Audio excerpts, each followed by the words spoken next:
Done? Okay. So good evening all of you, both offline as well as online. Can you lower the volume a little bit? थोड़ा आवाज कम कर देंगे. Okay, so our purpose here is to discuss about anthropology optional paper, what all it covers and how we are going to cover it in our classes. Okay, have all of you have decided that you are going to take anthropology as your optional? That means what we have to discuss is just to you can say थोड़ा सा repo building ही करेंगे about anthropology, what anthropology is, what you are going to study. थोड़ा बहुत आपको exposure दे देता हूँ. And most importantly I will be sticking to that what we will be doing, how effective our classes or our association would be for you to score 320 or above 300, right? See, ultimately you are preparing for UPSC, and if you score this much in your anthropology paper, so your qualification in the mains and subsequently eventually when you get a rank, it becomes a very, you can say, easy exercise, isn't it? But अगर आप struggle करते हो, suppose इसी score में आपका 220 आए, 200 आए, so you won't be able to even qualify your mains. ठीक है? अब होता क्या है कि say your entire journey, your you can say mains paper, it contains three main sections. One is essay, another is your GS, and another is optional. Right. So in essay you have the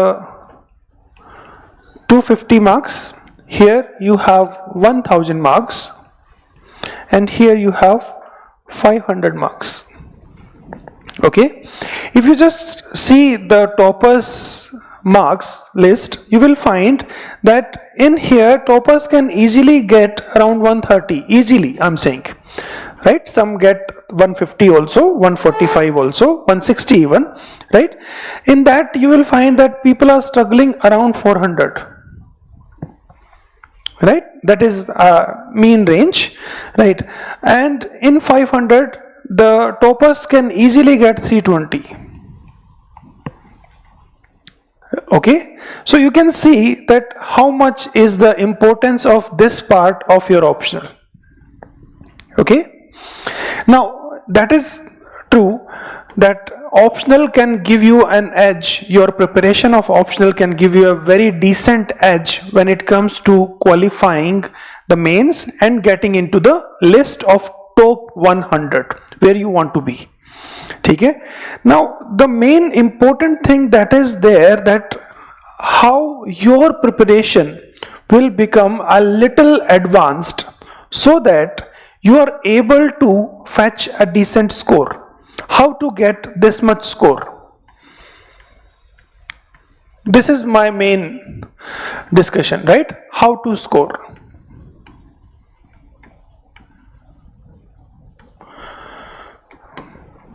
Okay, so to understand this, first and foremost, I believe all of you have the decent understanding of the syllabus, a little bit of it,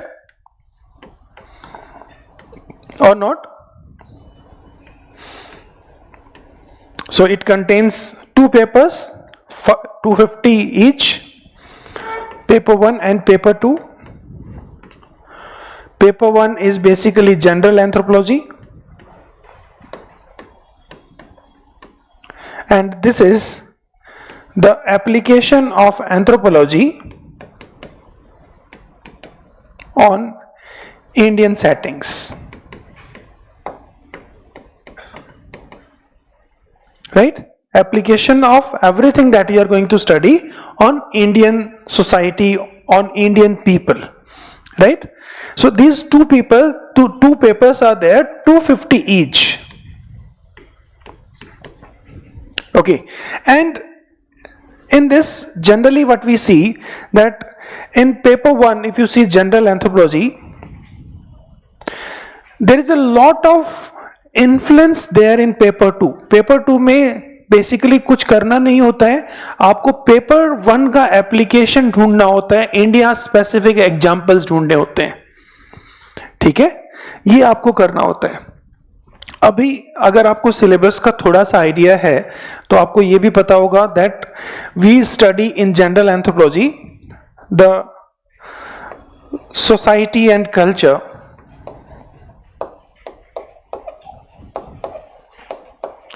right? We study a little bit of human biology, we study human languages, and we study the archaeology. These are the 4 subsections. When you talk about this part, society and culture, so we try to understand what is marriage, family, what is kinship, what is economic organization, right? What is political organization? All these aspects we are trying to understand. When you talk about biology, we try to understand humans biology, how one section of people on the planet Earth differs from another section. That means why Africans differ from the Europeans or Indians. ठीक है, that aspect, that difference aspect we try to understand, right? Then we also try to understand that these differences are related to our adaptation to different geographies or not, right? You can say that dark skin color of the people living in Africa, is it provide them some sort of protection? Because there is a direct sunlight, and in direct sunlight the darker skin tone helps in absorption of ultraviolet rays, and that is how it protects them from skin cancer. Similarly, what is the role of lighter skin tone among the European population or the high latitude population? See, if the skin tone is lighter, then it will allow the relatively less amount of the sunlight to penetrate into your skin and formation of vitamin D.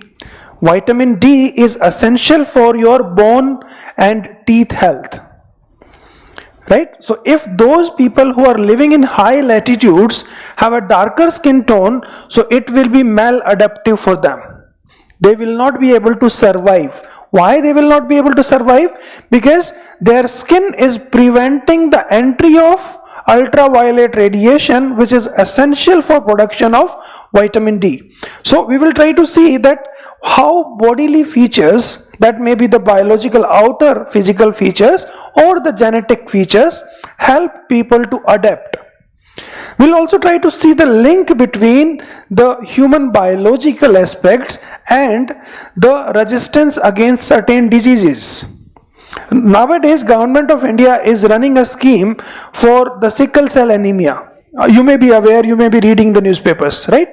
So sickle cell anemia is basically prevalent in the central and southern Indian regions, as well as in some pockets of northeast India. It is prevalent in Africa as well, right? So why the sickle cell anemia is prevalent among the tribals of central and south India?